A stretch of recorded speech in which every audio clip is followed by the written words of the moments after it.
Today is Wednesday, June 11th, and this is the Wake Up Call from WUSF. I'm Sky LeBron.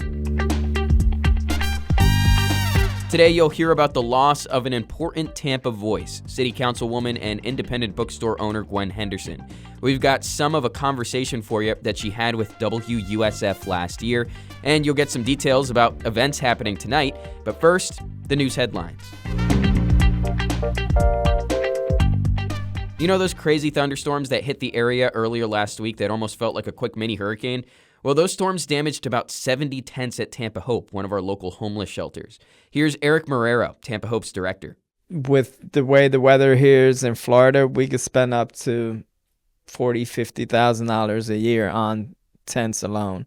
He says the shelter can prepare for hurricanes because there's some warning, but those trademarked Florida-grade storms don't offer that luxury, and that's why donations to the shelter help them repair and replace damaged tents. Almost 78,000 acres of nature is going to be preserved after the Florida State Cabinet signed off on the plan. It includes about 340 acres in Hernando County near Brooksville. Governor Ron DeSantis says this is a big deal for the state's wildlife corridors where animals can travel without worrying about car traffic. That fully now implements the Ocala to Osceola Forest Wildlife Corridor that protects over 77,000 acres of Florida forest in North Florida. So this is a really significant thing. The land has to be appraised before a price point is picked. Try saying that 3 times fast. Tampa lost an important community voice on Tuesday. The city announced that Councilmember Gwen Henderson died. She was 60 years old. Apart from her role on the city council, she was an educator and opened the Black English bookstore in 2023. Kim Beal owned a wellness studio next to the bookstore. She has just a reputation of being someone who gets things done and does not take no for an answer and cares very passionately about her community. Earlier this month, Henderson's bookstore hosted a party for local high school graduates headed to HBCUs. Last year, Henderson talked about opening the Black English bookstore with Florida Matters host Matthew Petty. It was a time when public schools were under a microscope and the state was pulling books from school libraries and classrooms. Here's some of that conversation. Now, the motto of the bookstore is free to read. Absolutely. That stems from me taking care of my mother for 6 years. She recently passed away, but I came across paperwork, and the paperwork was her birth certificate, and it just led me on this journey, and I discovered my great-great-grandfather. His name was Sam Hightower. It just broke my heart, just to be brief. He was born into bondage. He died free in 1932 when my mom was born in 1931. So I was able to tell her a story. Mom, he lived in the house with you according to the U.S. Census, but the U.S. Census revealed that he was unable to read and write. And that is something as an educator that just kind of shook me to my core. It kept me up at night.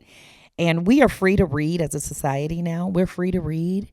And there is just so much behind that tagline that I created as the part of the business plan, but at the same time, being the rebel that I am in saying that books are liberated here. You are free to read whatever you want. Mm-hmm. So I think somebody who doesn't know your personal story and your forebears and the kind of notion of somebody not having the opportunity to learn to read because of their circumstances, I think they may look at the bookstore and think, there's something political going on here. Like, is there a kind of a layer of politics as well in that motto? Absolutely. There has to be pushback as an educator that works in the state of Florida when you're being told that certain books are not appropriate for children to read. I know that there's a lot wrong with that. And so I have to push back on that at the same time as being an employee of Hillsborough County Public Schools.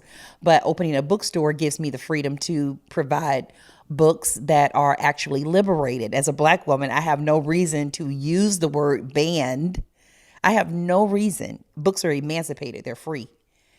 And I am very happy to say that in this store and within this space because it just makes sense.